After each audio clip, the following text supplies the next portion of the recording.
प्रभु का धन्यवाद हो। आज की सुबह के लिए हम प्रभु की स्तुति करते कि परमेश्वर ने मौका दिया है उसकी स्तुति करने का और उसकी आराधना करने का। मेरे प्यारो, आज हम इस आराधनालय में इसलिए इकट्ठा है, भले ही हम अलग अलग स्थानों में हैं, लेकिन इसलिए इकट्ठा है जब हम प्रभु की आराधना कर रहे हैं, जिससे कि हम अपने परमेश्वर को धन्यवाद दें और उसके वचनों के द्वारा अपने जीवन में एक बड़ा आश्चर्य कर्म देखें, एक बड़ा काम हम अपने जीवनों में देखें। मैं परमेश्वर का धन्यवाद करता हूं। आज की सुबह हम जिस विषय पर बातचीत करने जा रहे हैं और वो है वर और वरदान। आज हम जिस विषय पर बात करने जा रहे हैं आज का विषय है वर और वरदान। वर और वरदान की बात कर रहे हैं मेरे प्यारो। वर और वरदान क्या होते हैं इस बात को समझेंगे। वर का मतलब डिजायर। बाइबल में जहां वर शब्द इस्तेमाल किया गया वहां डिजायर शब्द इस्तेमाल किया गया। और वरदान यानी गिफ्ट्स। वर का मतलब वो वधू वर वाला वर नहीं है, है ना। वर और वरदानों की बात करेंगे। दोनों अलग अलग चीजें हैं, लेकिन दोनों का अपना एक महत्व है हमारे विश्वासी जीवन में। दोनों का महत्व है हमारे आत्मिक जीवन में। इसलिए विश्वासी के जीवन में यह बहुत महत्व का काम है वर और वरदान। जी हां, इसी विषय को आज हम सीखेंगे और जानेंगे कि कौन से वर हम विश्वासियों के लिए लाभदायक है और कौन सी वे बातें हैं जो, या कौन से वरदान है जिसके माध्यम से विश्वासी का जीवन और ज्यादा आशीषित हो सकता है और फलवंत हो सकता है। हालेलुया। यस, प्रभु का धन्यवाद हो। ये महत्व के काम है। और जब आप इस वर और वरदानों को जानोगे, सुनिएगा, जब आप इस वर और वरदानों को जानेंगे, जो वर के बारे में बात कर रहे हैं, तो ये आपके अंदर एक आत्मिक भूख और बढ़ाएगा। बराबर है। जब आप वर के बारे में जानोगे और वरदानों की, दोनों अलग अलग बातें, जिस दोनों को सीखेंगे हम लोग, लेकिन जब आप इन दोनों बातों को जानोगे तो ये आपके भीतर एक आत्मिक भूख को बढ़ाएगा। आप बढ़ोगे, आपको लगेगा कि नहीं, मुझे और ज्यादा फिर समझना चाहिए और ज्यादा सीखना चाहिए और ज्यादा आत्मिक भूख अपने अंदर निर्माण करना चाहिए। और जब ये आत्मिक भूख आपके अंदर निर्माण करेगी तो आप एक साधारण व्यक्ति की ओर से निकलकर आप एक असाधारण व्यक्ति बनना शुरू कर दोगे। हालेलुया। जी हां, साधारण से असाधारण आप बनोगे। यही बाइबल हमें चाहती है कि मनुष्य भौतिकता से निकलकर आत्मिकता में आए, साधारणता से निकलकर असाधारणता में आए। परमेश्वर चाहता है कि आप में से हर एक व्यक्ति साधारण मनुष्य ना बने रहे, लेकिन असाधारण मनुष्य बने। और तब बन जाओगे जब आप इन बातों को जानोगे जो बाइबल हमें बता रही है वर और वरदानों के बारे में। आइए वचनों के साथ समझने का प्रयास करेंगे कि क्या है वर, वर क्या होते हैं और वरदान क्या होते हैं, वर के फायदे क्या है, वरदानों के लाभ क्या है, कैसे इसको प्राप्त करना पड़ता है। इन सारी बातों को परमेश्वर के वचन से आज हम जानेंगे। मेरे साथ निकालेंगे अय्यूब की पुस्तक अध्याय 6 और वचन 8। हम निकालेंगे बुक ऑफ जोब की पुस्तक निकालेंगे और चैप्टर 6 एंड वर्स 8। अय्यूब 6 का 8 इस प्रकार से कहता है, भला होता कि मुझे मुंह मांगा वर मिलता और जिस बात की मैं आशा करता हूं वह ईश्वर मुझे दे देता। हालेलुया। अय्यूब कह रहा है, अय्यूब कहता है कि भला होता कि मुझे मुंह मांगा वर मिलता। मुंह मांगा वर मतलब अय्यूब यह चाहता है कि परमेश्वर मेरी मन की डिजायर पूरी करता। मुंह मांगा वर का मतलब होता है कि जो मैं चाहता हूं वो पूरा हो जाए, जो मैं चाहता हूं वो पूरा हो जाए। मुंह मांगा वर देता और जिस बात की मैं आशा करता हूं ईश्वर मुझे वो दे देता। वो मुंह मांगे वर की बात करता है। अगर आप इस अध्याय को और आगे पढ़ने का प्रयास करेंगे तो अय्यूब की वो डिजायर, वो जो वर मांग रहा है, मुंह मांगा वर, वो हमें समझ में आता है, वो हमें समझ में आता है। और इसका जो वर मांग रहा है, अय्यूब जो वर मांग रहा है, वो बहुत अद्भुत है, बहुत स्पिरिचुअल है।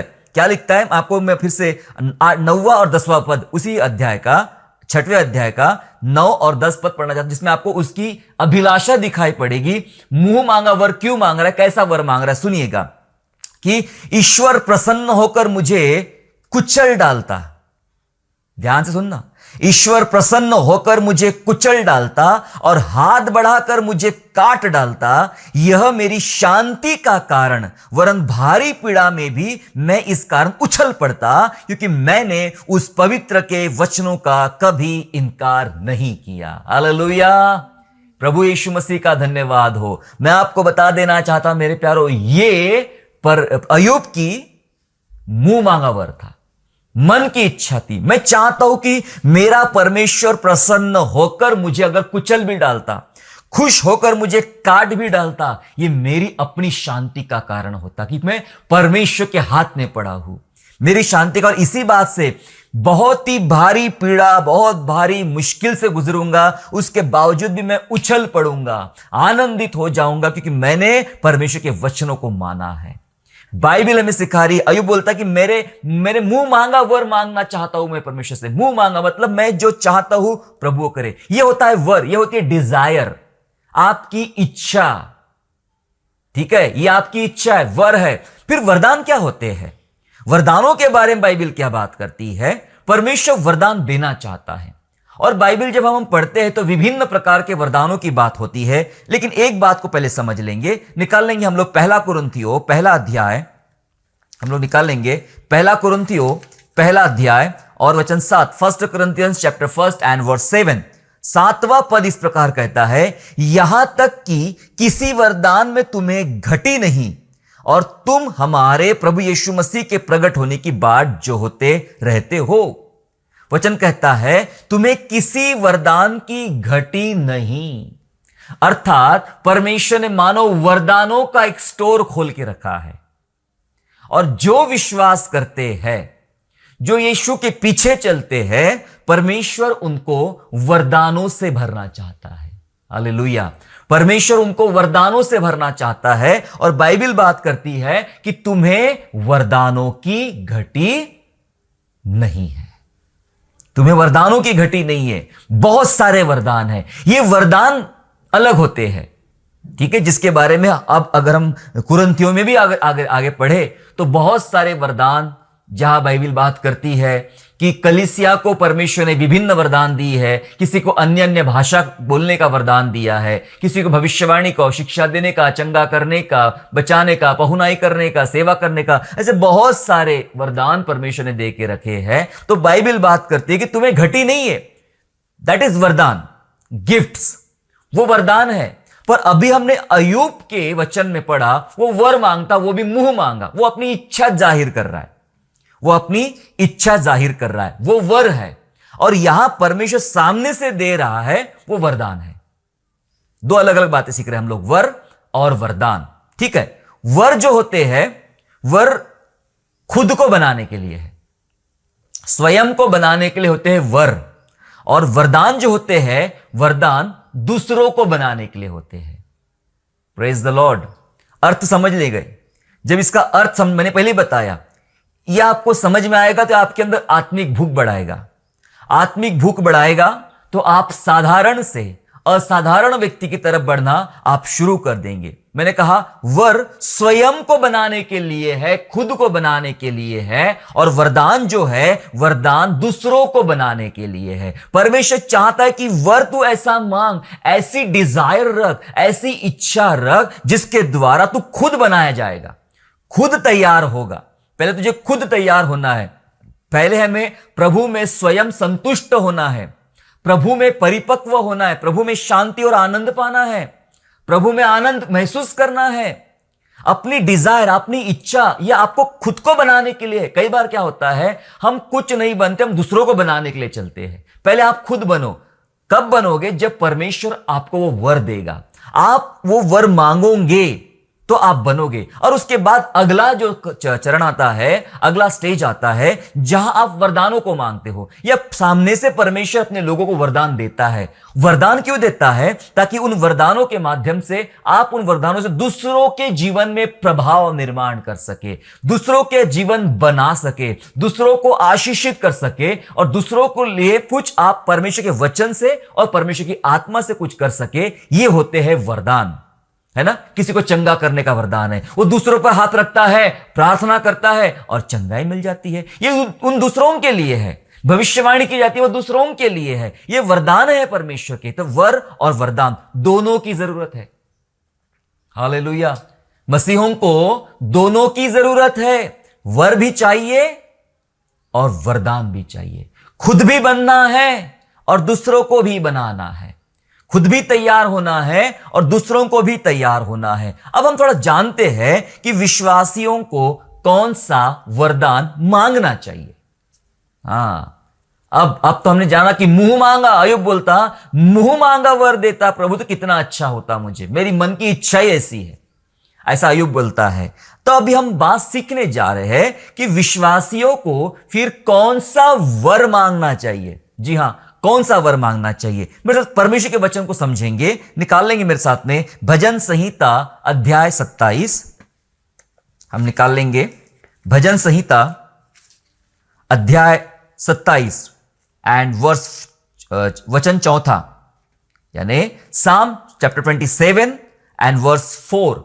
27 अध्याय का 4 वचन बोलता है, एक वर मैंने यहोवा से मांगा है।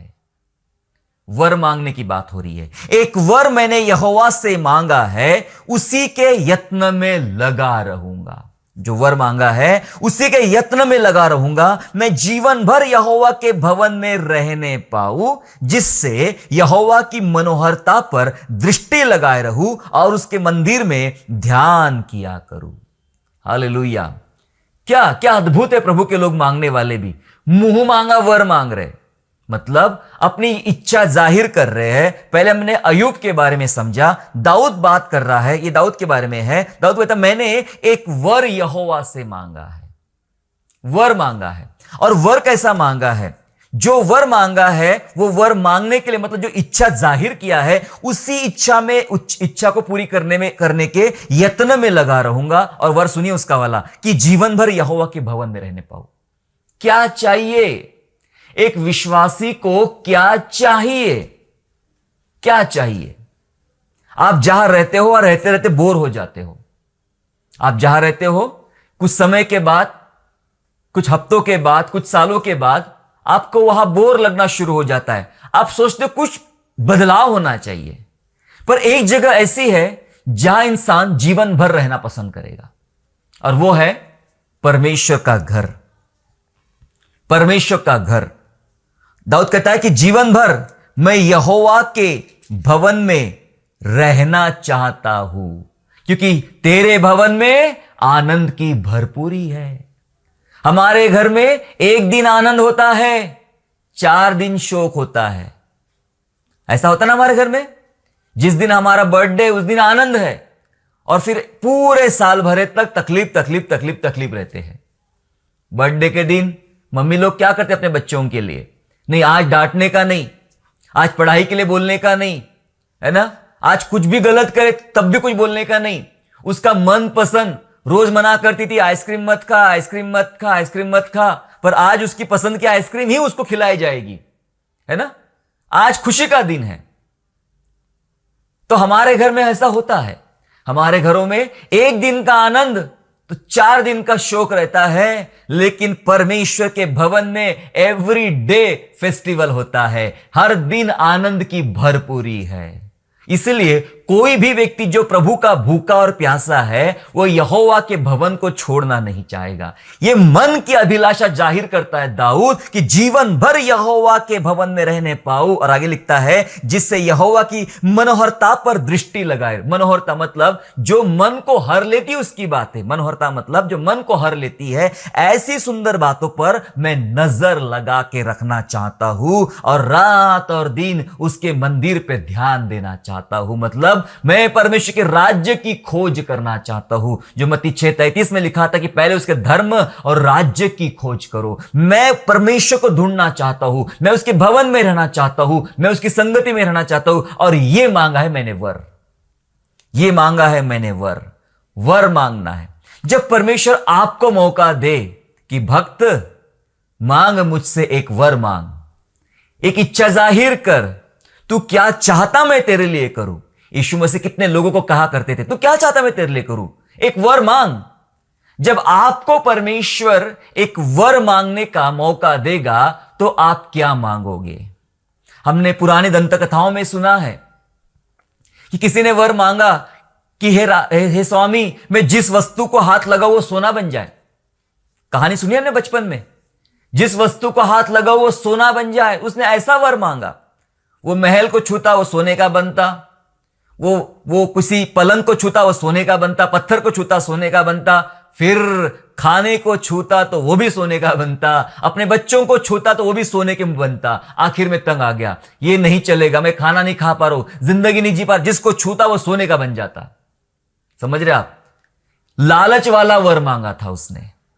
बहुत सारे लोग ऐसे वर मांगते, मुझे ऐसा वर दो कि मैं ये खाऊं, वो पीऊं, यहां घूमूं, ये देखूं, ये करूं। बहुत सारे वर मांगते हैं। लेकिन जब परमेश्वर आपके सन्मुख ये इच्छा रखेगा कि मेरे पुत्र, मेरी पुत्री, मांग तुझे क्या चाहिए, अपना वर मांग, अपनी इच्छा जाहिर कर, तो आपके पास कौन सी अभिलाषा है। मैंने अभी तक मात्र अय्यूब के बारे में बताया, हालांकि सभी लोगों के बारे में है। अय्यूब के बारे में बताया, मैंने आपको दाऊद के बारे में बताया। ये मुंह मांगे वर की बात करते हैं, एक विशेष वर की बात कर। दाऊद बोलता मैंने यहोवा से एक वर मांगा है, यत्न से लगा रहूंगा उसके पीछे, और यही वर है कि मैं जीवन भर परमेश्वर के पास रहने पाऊं। एक और वर, नीति वचन में चलना पड़ेगा उसके लिए, उसके पड़ोस में चलिए। नीति वचन और अध्याय 30 वचन 7 और वचन 8। नीति वचन अध्याय 30 वचन 7 वचन 8, proverbs chapter 30 and verse 7 and verse 8, जहां लिखा है मैंने तुझसे 2 वर मांगे हैं। ओ, अभी तक हमने एक एक वर मांगने वालों को देखा। अभी यहां एक परमेश्वर का जन है और वो 2 वर मांगता है, और ये 2 वर सबको मांगना चाहिए। देखो, वो कहता है मैंने 2 वर मांगे हैं, इसलिए सुनो, इसलिए मेरे मरने से पहले उन्हें मुझे देने में मुंह ना मोड़। मेरे मरने से पहले उन्हें मुझे देने से मुंह ना मोड़। अर्थात, अब सुनो कौन से वर, अर्थात व्यर्थ और झूठी बात मुझसे दूर रहे। यह पहला वर है, व्यर्थ और झूठी बात मुझसे दूर रहे। दूसरा, मुझे ना तो निर्धन कर ना धनी बना, प्रतिदिन की रोटी मुझे खिलाया कर। मैंने यहोवा से 2 वर मांगा, ऐसा लिखा है। 2 वर, ये 2 वर है। अभी तक हम एक एक वर मांग रहे थे, और अभी तक जो हमने पढ़े हैं ये आत्मिक वर थे। दाऊद ने जो भजन हमने पढ़ा, भजन 27 में, वो एक आत्मिक वर था कि मैं यहोवा के भवन में वास करूं। और अब भौतिक वर है, संसारिक वर है, भौतिक वर मांगा जा रहा है। भौतिक वर, वो कहता है मैंने 2 वर यहोवा से मांगे हैं। पहला वर है झूठी बात और व्यर्थ बात मुझसे दूर रहे। यह भौतिक है पर बहुत जरूरी है।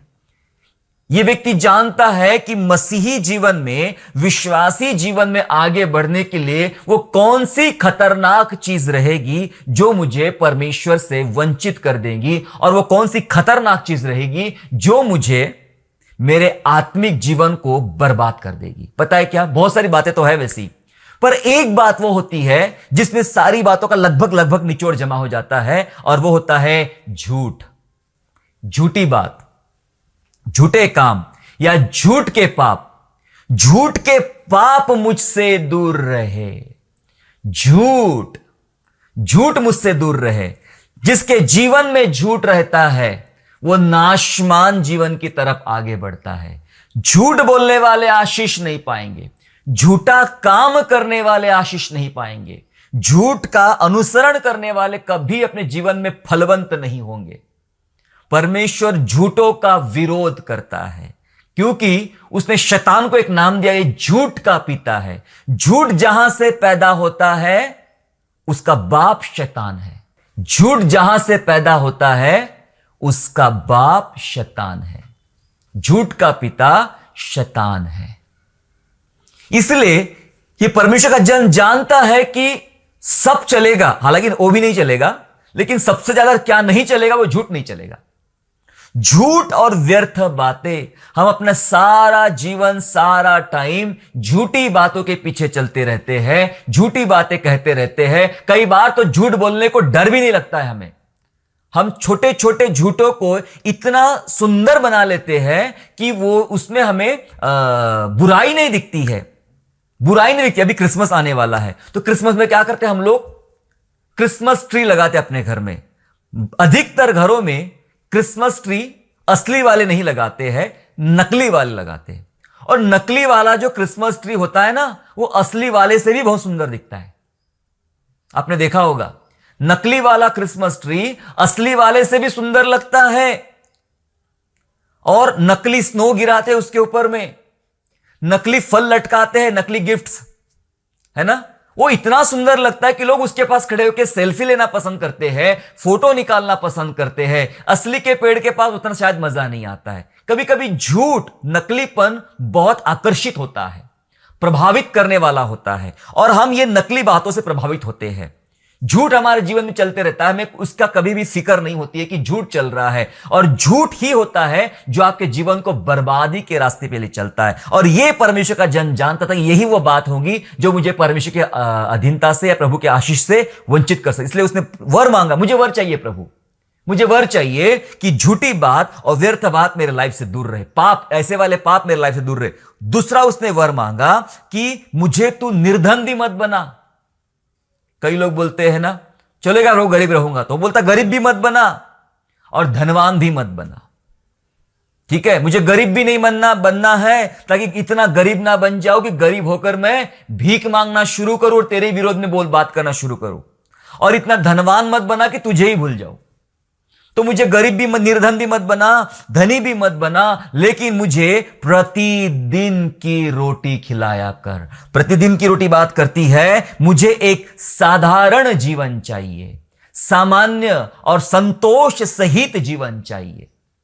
ऐसा मुझे दे, मैं गरीब भी ना बनूं, मैं अमीर भी ना बनूं, पर मुझे प्रतिदिन जो चाहिए होती, जिन जिन चीजों की जरूरत होती है, वो मुझे दिया कर। और जब प्रभु की प्रार्थना हम करते हैं, तो प्रभु की प्रार्थना में कभी भी हमारी प्रार्थना ऐसी नहीं होती है कि हे परमेश्वर मुझे धनवान बना। नहीं, हम प्रार्थना करते हैं, परमेश्वर प्रतिदिन की रोटी मुझे खिलाया कर। इसका यह मतलब है, जैसे आज का रविवार है, और आज जिन बातों की आपको मुझे जरूरत रहेगी, परमेश्वर आज की बातें आपको खिलाएगा, प्रतिदिन की रोटी आपको खिलाएगा।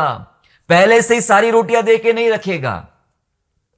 आप यात्रा पर जा रहे हो, 4 दिन की आपकी यात्रा, आपको 4 दिन तक ट्रेन में बैठे रहना है, और 4 दिन के लिए आप अपने घर से एक सुंदर खाना बनाकर लेकर गए। मैं बता दूं, शायद पहले दिन खाना आपको स्वादिष्ट लगेगा, लेकिन चौथा दिन आते आते वो खाना खराब हो जाएगा। आप वो खाना पसंद नहीं करोगे। पता है क्यों? क्योंकि वो उस पहले दिन बहुत सुंदर था, चौथे दिन उसके सारे स्वाद खत्म हो गए, वो अब खराब होने पर आ गया है। जी हां, अगर आपको आज ही सारी की सारी साल भर की आशीष आज ही दे दिया, तो उसका मजा आपको आज तो आएगा, लेकिन हफ्ते भरे के बाद कुछ भी आनंद नहीं आएगा। और परमेश्वर ताजे खाने पर विश्वास करता है, बासे खाने पर नहीं। हालेलुया। परमेश्वर ताजी आशीषों पर विश्वास करता है, बासी आशीषों पर नहीं। परमेश्वर ताजे, गाढ़े, गहरे अभिषेक पर विश्वास करता है, पुरानी बातों पर नहीं। वो आपको हर दिन, उसने इजरायलियों को हर दिन मन्ना खिलाया। ताजा खाओ, ताजा क्यों बासा रख के डब्बे में भर के रखना चाहते हो और अगले दिन खाना चाहते हो? सड़ जाएगा। मैं तुमको ताजा देने को तैयार हूं ना। परमेश्वर आपकी प्रतिदिन कौन सी जरूरतें हैं, परमेश्वर प्रतिदिन की जरूरतें पूरी करना चाहता है, देना चाहता है। क्यों ना उस पर निर्भर रहे। तो हमने ऐसी नहीं प्रार्थना करना है कि हम डाउन हो जाए, निर्धन ना बने, और ना हमें धनवान बना प्रभु। ना मुझे निर्धन बना, ना मुझे धनवान बना, लेकिन प्रतिदिन की रोटी, हर दिन की रोटी परमेश्वर मुझे खिलाया कर। मुझे रोज की जरूरत मेरी पूरी कर। हालेलुया। मैं आपको बताना चाहता मेरे प्यारो, ये 2 वर यहोवा से मांगे उसने। पहला कि झूठ के पाप दूर रहे, और दूसरा साधारण जीवन, एक सामान्य संतोष वाला जीवन में जी सकूं, आत्मिक और भौतिक। दाऊद ने मांगा, जीवन भर यहोवा के भवन में मैं रहना चाहता हूं। सो आत्मिक और भौतिक विश्वासियों को ऐसे वर मांगना चाहिए। अगर परमेश्वर ने आपको वर मांगने का मौका दिया, तो आत्मिक वर मांगे कि प्रभु चाहे कुछ भी हो, मैं तेरे भवन से कभी भी अलग ना रहूं, तेरे चरणों से, तेरी उपस्थिति से मैं कभी अलग ना रहूं। दूसरा वर मांगना चाहिए हमने, भौतिकता में मुझे इतना ऊंचा मत ले चल प्रभु कि मैं तुझे भूल जाऊं, इतना नीचा मत ले कि तेरे विरोध में आ जाऊं। मुझे हर दिन जो चाहिए, मैं हर दिन की जरूरतों के लिए तुझ पर निर्भर रहूंगा। हम पता हम क्या कहलाते हैं? हम बिलीवर्स, विश्वासी कहलाते हैं। विश्वासी का मतलब होता है कि हम विश्वास से जीते हैं। हम कर्मों से नहीं जीते, मेहनत से नहीं जीते, हम धन से नहीं जीते, हम विश्वास से जीते हैं। हमारा विश्वास, कल सुबह आ रही है, कल सुबह के लिए एक नया विश्वास रखना पड़ेगा कि प्रभु कल की जरूरत आप पूरी करने वाले हो, आज की जरूरत आज आप पूरी करने वाले हो। सो मेरे प्यारो, विश्वासियों को ऐसे वर मांगना चाहिए। अब मुंह मांगा वर कैसे मिलेगा?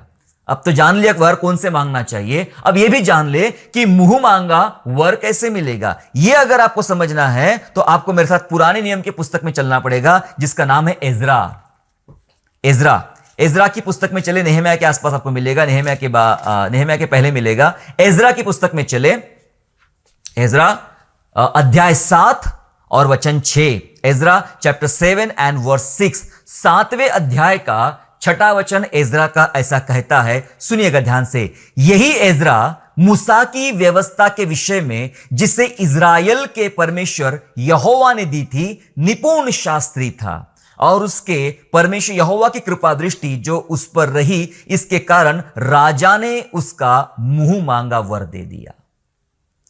दरअसल फारस के राजा अतरशत्र के क्षेत्र में यह व्यक्ति परमेश्वर के लिए कार्य कर रहा था। यह वो व्यक्ति है जो ग्रुप में बंधुआई में से प्रभु की प्रजा को, इजरायलियों को उसने छुड़ा कर लाया था। उसका एक मुख्य भाग था एजरा। जी हां, लेकिन उसके बारे में क्या सुंदर लिखा गया है, आपने सुना? लिखा यही एजरा है जो मूसा की व्यवस्था के विषय में इजराइल के परमेश्वर यहोवा को दी थी, इजराइल के परमेश्वर यहोवा ने दी थी, उसका निपुण शास्त्री था। सुनिए ध्यान से, उसकी क्वालिटी बताई जा रही है। वो निपुण शास्त्री था। निपुण शास्त्री किस बात का? परमेश्वर की व्यवस्था जो परमेश्वर ने मूसा को दी थी। इसका क्या मतलब मेरे प्यारों? वो परमेश्वर का वचन का व्यवस्थित ज्ञान रखता था, और वो भी निपुणता के साथ में। आपको और मुझे परमेश्वर के वचन का ज्ञान होना चाहिए, और वो ऐसा ज्ञान होना चाहिए कि उसमें निपुणता रहे। निपुणता रहे, ना घटाने का है ना बढ़ाने का है। परमेश्वर का वचन क्या सिखा रहा है, वो निपुणता लाइए। एजरा निपुण शास्त्री था, और सुनिए, और उसके परमेश्वर यहोवा की कृपा दृष्टि उस पर रही।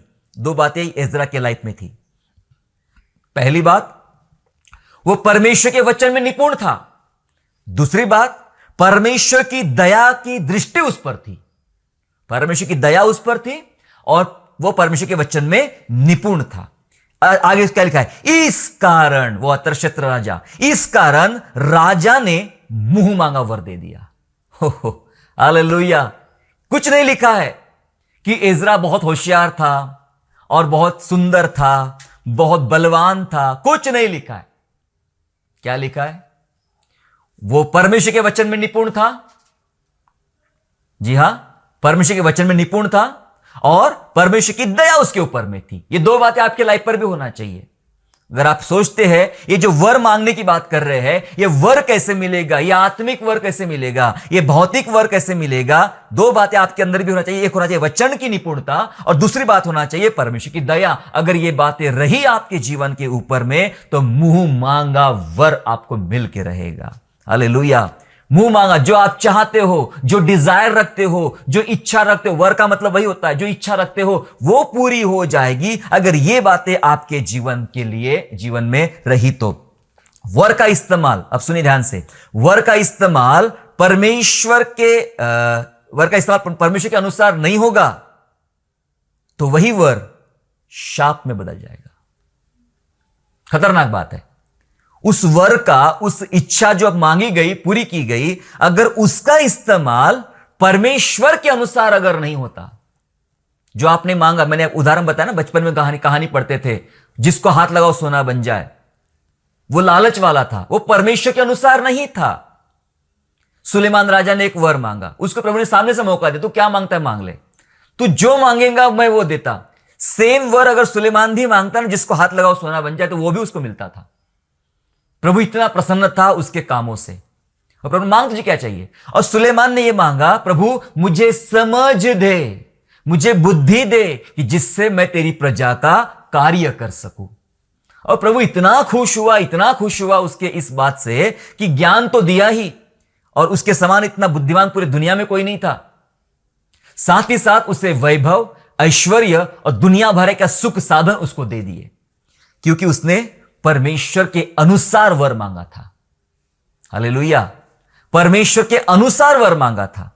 अगर इस वर का इस्तेमाल जो आपने मांगा है परमेश्वर के अनुसार नहीं करोगे, और यह वर परमेश्वर के अनुसार नहीं होगा, तो यही वर शाप में बदल जाएगा। कैसे? समझे मेरे साथ में। भजन संहिता में चलेंगे। भजन संहिता अध्याय 106 और वचन 15, 106 का 15, साम 106 एंड वर्स 15, 15 वचन ऐसा कहता है, तब उसने उन्हें मुंह मांगा वर तो दिया, परंतु उनके प्राण को सुखा दिया।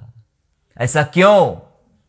यह इजराइलियों के बारे में है, यह इजराइलियों के बारे में है। इजराइलियों ने बार बार द्रोह किया, विद्रोह किया उन्होंने बार बार।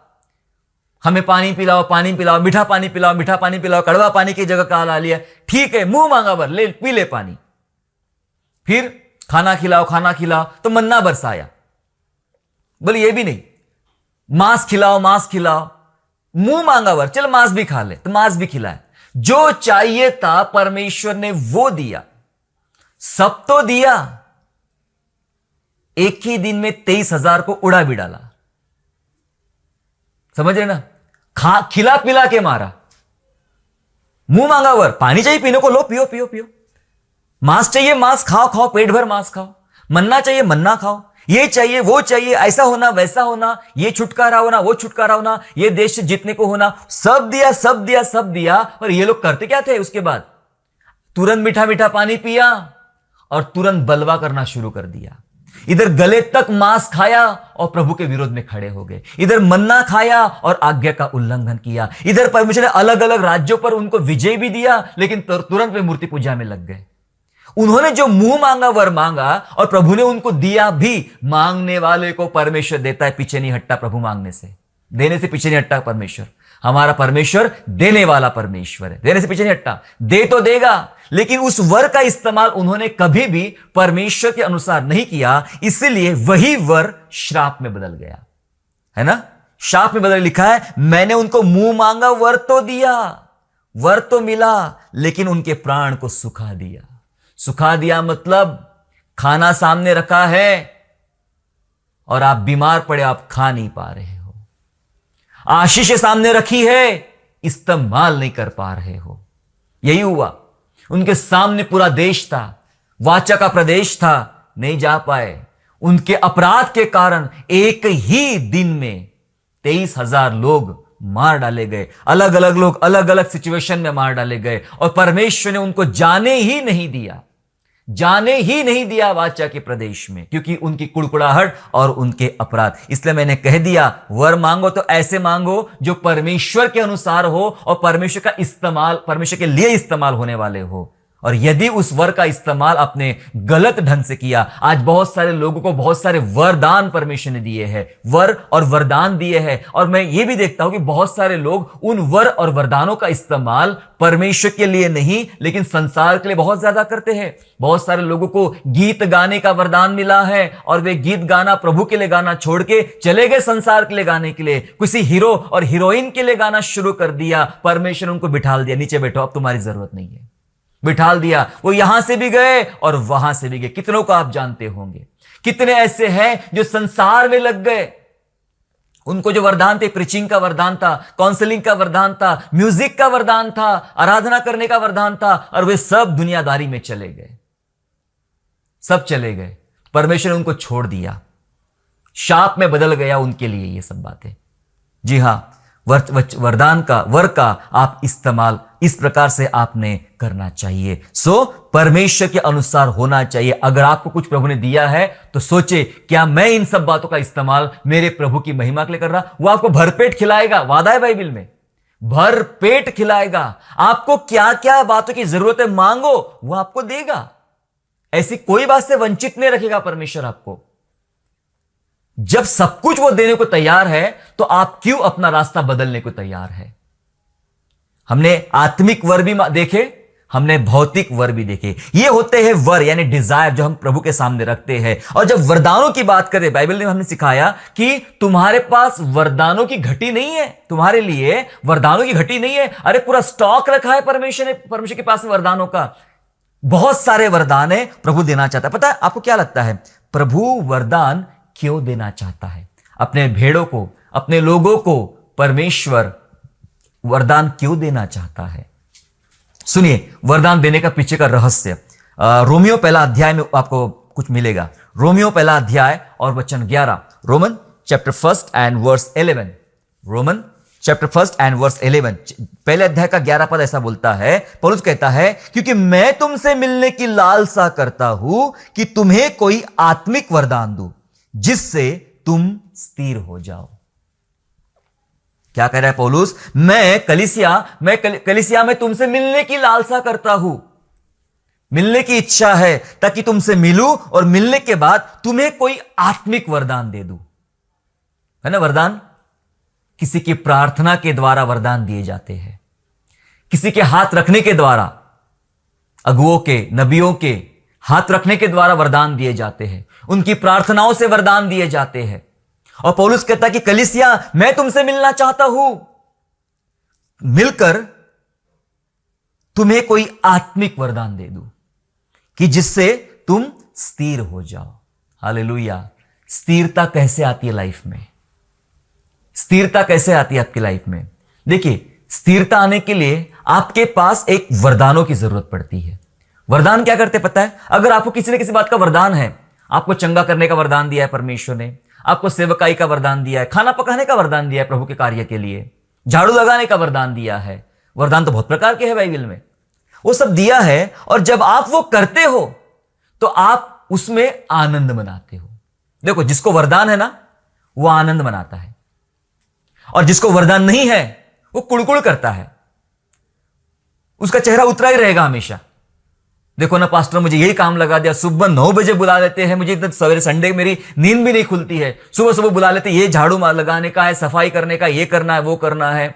उसका मुंह ही उतरा रहता, वो हमेशा शिकायत ही करते रहेगा कि मैं अकेला ही आता हूं, अकेला ही करता हूं, कोई मेरी मदद करने वाला नहीं है, कोई मेरी मदद करने वाला नहीं है, मुझे ही सब करना पड़ता है, और बाद में मुझे ही सब गालियां देते हैं, मुझे ही सब भला बुरा बोलते, कोई मेरे बारे में सुनता ही नहीं, सोचता ही नहीं है। वो शिकायत ही करते रहता है, वो कंप्लेंट ही करते रहता है, वो कुड़कुड़ी करते रहता है, उसका मुंह ही उतरा रहता है, वो हमेशा दिल से कुछ काम नहीं करता है प्रभु के लिए। पता है क्यों?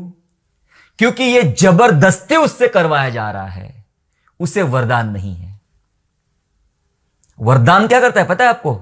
जिसको जिस बात का वरदान मिला है, यदि वो बात में करता है ना तो बहुत आनंद आता है, बहुत मजा आता है। ये मुझे वरदान मिला है प्रभु, है ना? और वरदान में इतना आनंद मनाता है, और वो कोई शिकायत नहीं करता है, ना खुद से ना दूसरों से।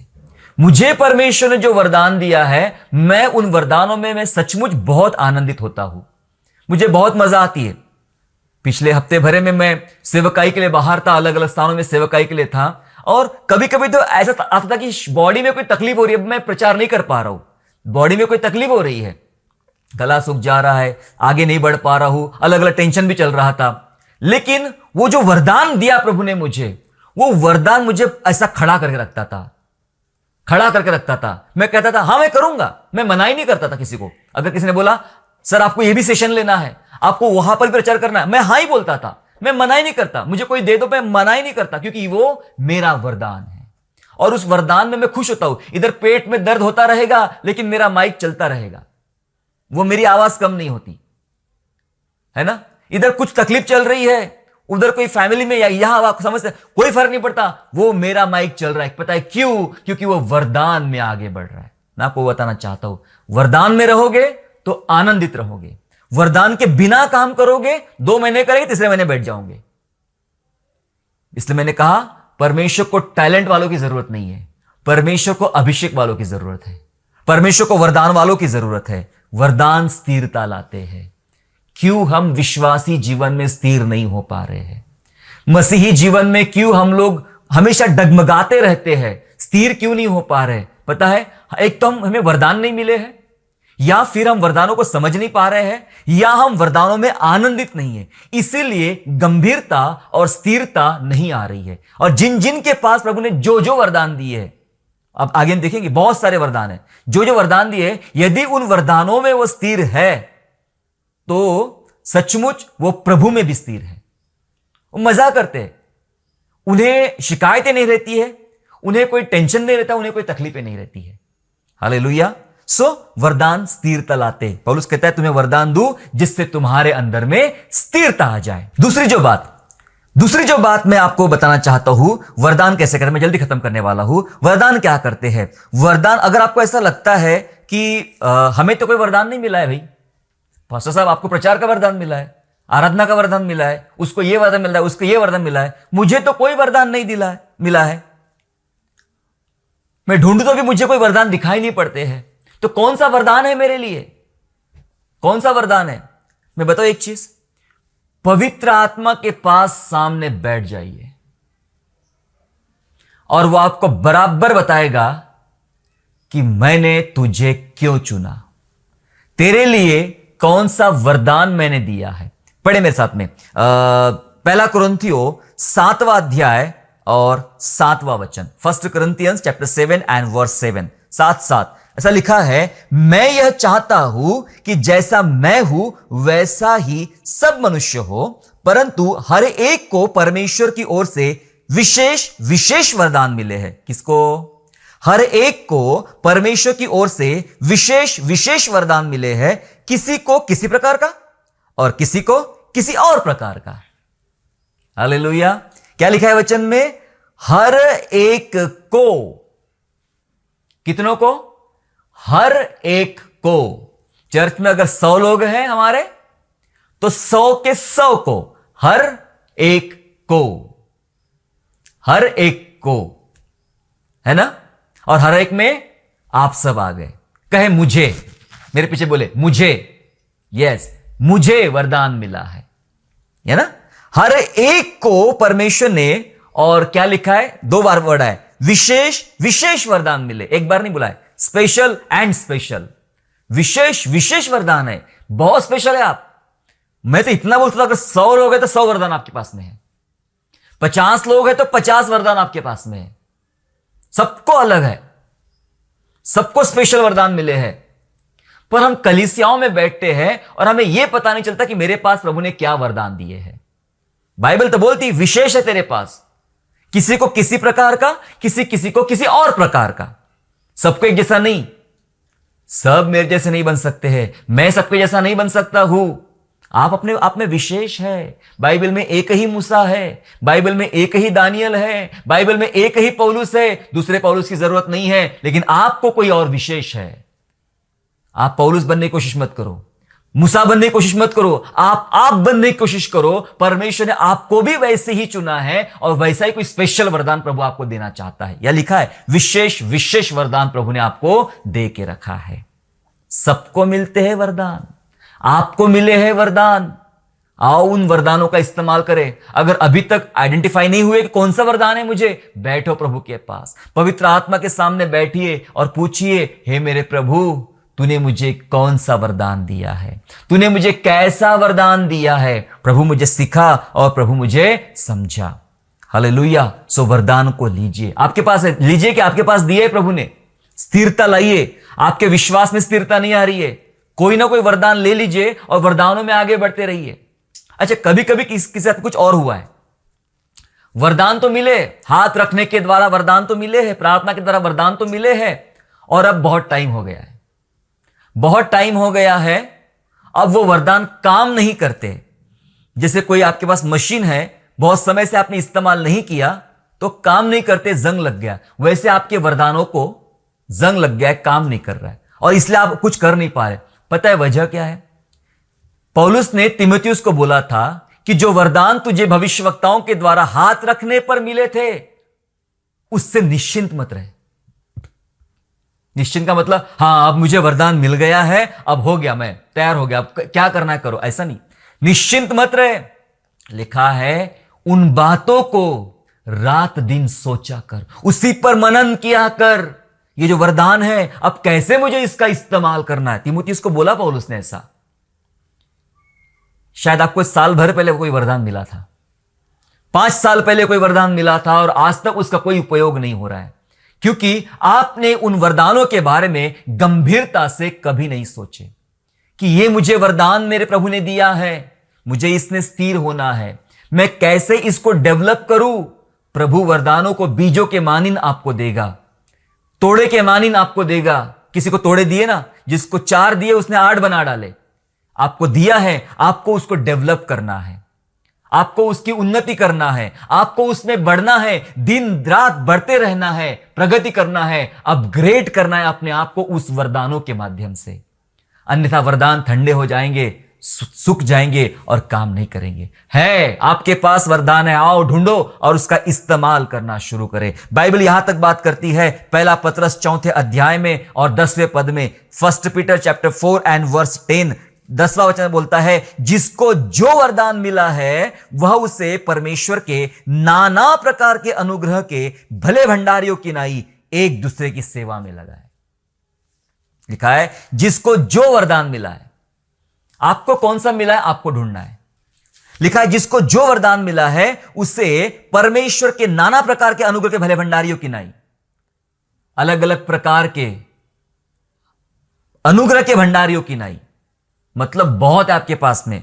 भंडारी है आप, बोले भंडारी, यस भंडारी है आप, मैनेजर है आप उसके, है ना। और उन वरदानों को एक दूसरे की सेवा में लगाए, मतलब मैं कैसे उन वरदानों का इस्तेमाल अपने लोगों के लिए, मतलब परमेश्वर के लोगों के लिए मैं उन वरदानों का इस्तेमाल करूं। इस्तेमाल करते रहो, जो दिया है इसका इस्तेमाल करते रहो। किसी को दान देने का वरदान मिला है, दान देते रहो, खत्म मत करो, कुड़कुड़ मत करो, प्रश्न मत करो कि वो क्या करता है मेरे पैसों का। आपने उसको नहीं दिया, आपने परमेश्वर को दिया, परमेश्वर न्याय करेगा, आपका काम नहीं वो। बस देना बंद मत करो। अगर प्रार्थना का वरदान मिला है, प्रार्थना शुरू करो, काम हो ना हो प्रार्थना करना बंद नहीं करना है। प्रार्थना करने का वरदान, आराधना का वरदान मिला है, किधर भी आराधना करो, जहां मौका मिले वहां, किचन में, हॉल में, बेडरूम में, बाथरूम में, रोड पे, रास्ते पे, किधर भी जिधर आपको मौका मिला, आराधना का वरदान मिला है, आराधना करते रहो।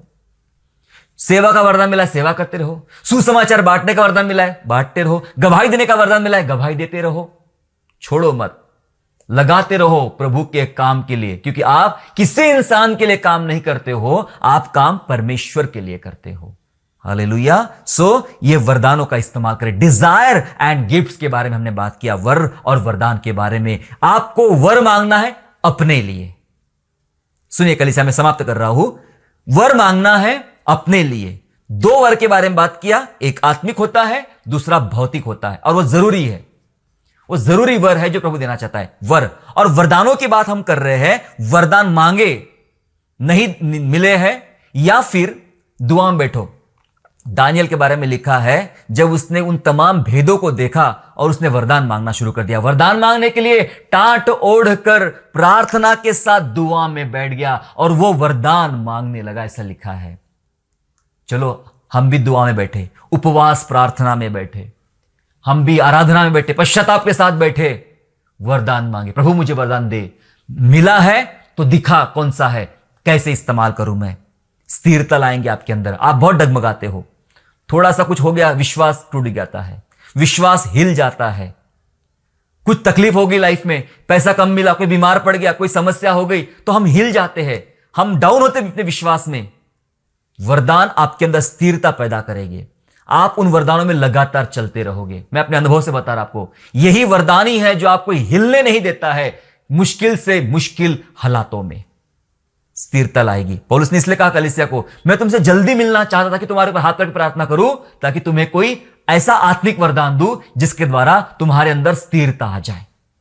प्रभु स्थिरता लाना चाहता है, आओ हम इस्तेमाल करें। वर मांगे, वरदान मांगे, दोनों की जरूरत है। मैंने पहले बताया था, ये दोनों बातें आप जानोगे तो आपके अंदर आत्मिक भूख निर्माण होगी और आप साधारण व्यक्ति से असाधारण व्यक्ति की तरफ बढ़ना शुरू कर देंगे। आइए हम दुआ करें, प्रभु की उपस्थिति में चले। Thank you Jesus Lord, hallelujah. धन्यवाद प्रभु जी।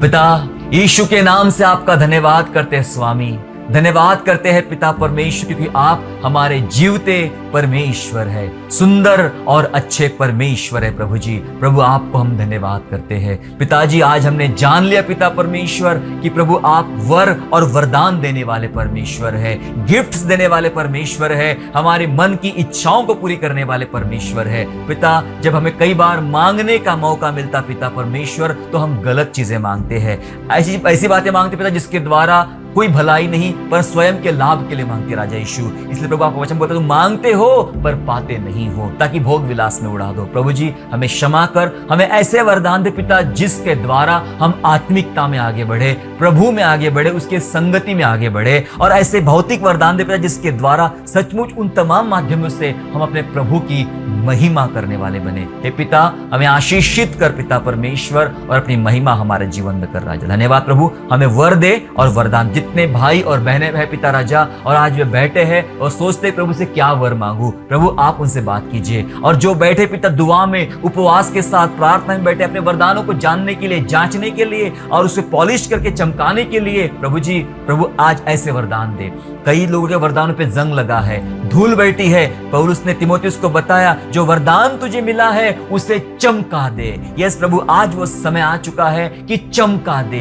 जो प्रभु ने वरदान मुझे दिया है, मेरे लोगों को दिया है, अब हम उसको चमकाने वाले बने पिता। चमका दे, संसार के बीच में बता दे कि मेरा प्रभु यीशु मसीह ही मेरा परमेश्वर है। प्रभु सहायता कर पिता, वरदानों से भर ताकि कलीसिया की उन्नति हो और प्रभु के लोगों की उन्नति हो। धन्यवाद करते, स्तुति करते हैं। धन्यवाद के साथ उद्धारकर्ता प्रभु यीशु के नाम से प्रार्थना मांगते हैं, आमीन।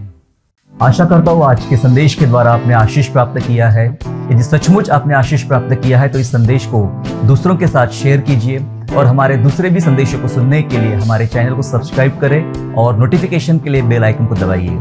और हाँ, यीशु पर विश्वास करना ना छोड़े, वो आपको आशीषमय स्थानों की ओर आगे ले जाएगा। God bless you all.